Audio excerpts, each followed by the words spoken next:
Num deserto, sob o sol escaldante da Judéia, uma voz poderosa ecoava, uma voz que preparava o caminho para o próprio Filho de Deus.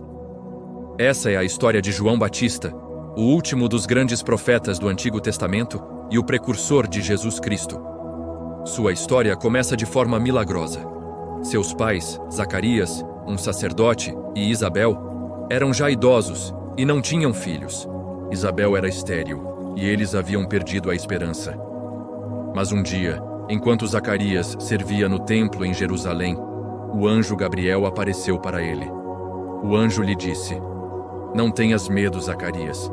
A tua oração foi ouvida, e Isabel, tua mulher, dará à luz um filho, e lhe porás o nome de João." Gabriel continuou, descrevendo a missão de João. Ele será grande diante do Senhor, e será cheio do Espírito Santo, já desde o ventre de sua mãe.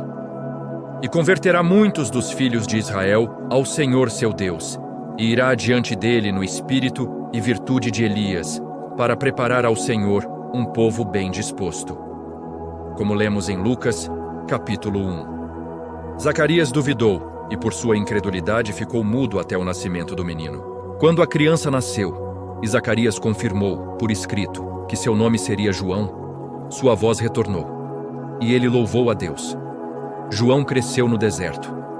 O Evangelho de Lucas nos diz que o menino crescia e se robustecia em espírito, e esteve nos desertos até ao dia em que havia de mostrar-se a Israel. Ele vivia uma vida simples e austera, vestindo-se com pelos de camelo e um cinto de couro, alimentando-se de gafanhotos e mel silvestre.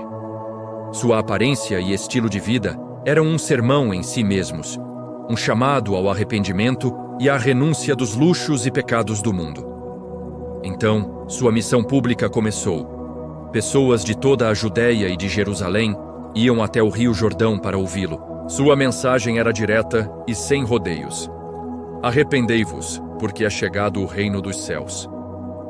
Ele não tinha medo de confrontar ninguém, nem mesmo os líderes religiosos, os fariseus e saduceus, a quem chamava de raça de víboras.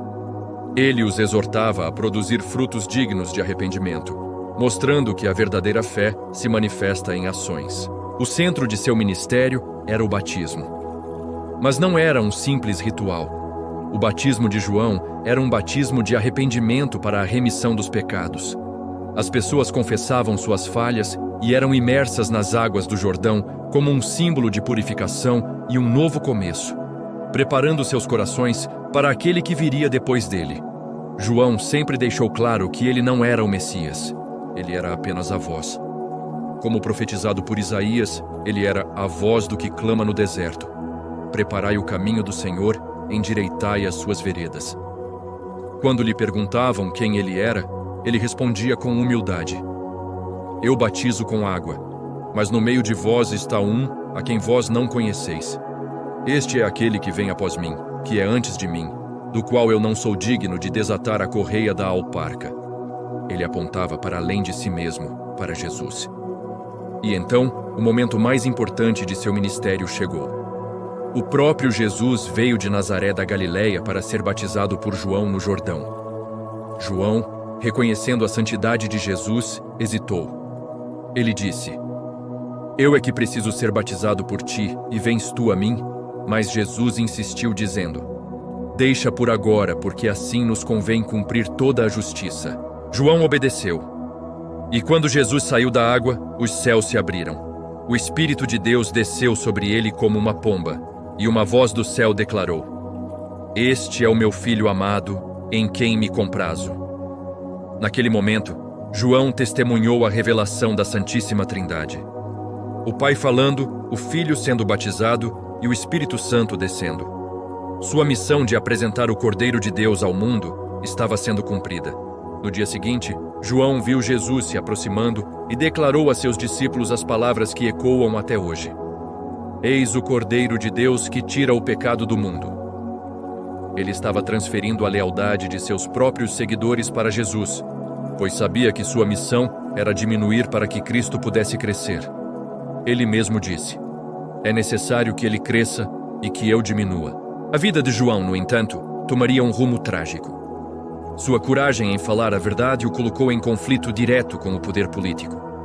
Ele denunciou publicamente o casamento ilegal do rei Herodes Antipas com Herodias, a esposa de seu irmão. Herodes, influenciado por Herodias, mandou prender João. Mesmo na prisão, João continuou a seguir os passos de Jesus. Ele enviou seus discípulos para perguntar a Jesus: És tu aquele que havia de vir, ou havemos de esperar outro?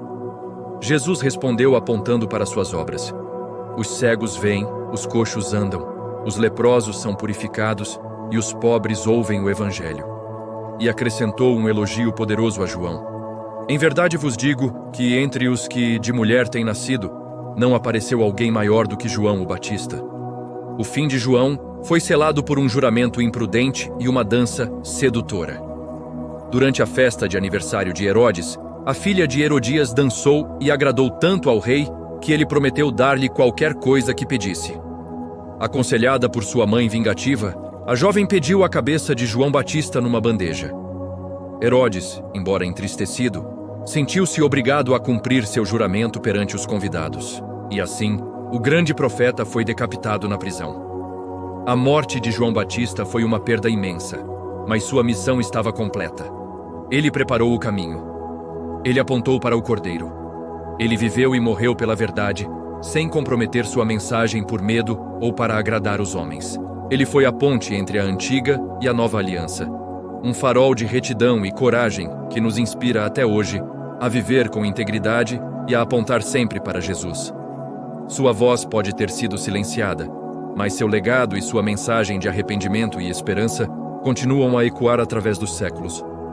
Obrigado por assistir. Se você se sentiu tocado pela história de coragem e fé de João Batista, deixe seu like, compartilhe este vídeo e se inscreva no canal para mais histórias inspiradoras da Bíblia. Que a vida dele nos inspire a preparar nossos próprios corações para o Senhor. Até a próxima!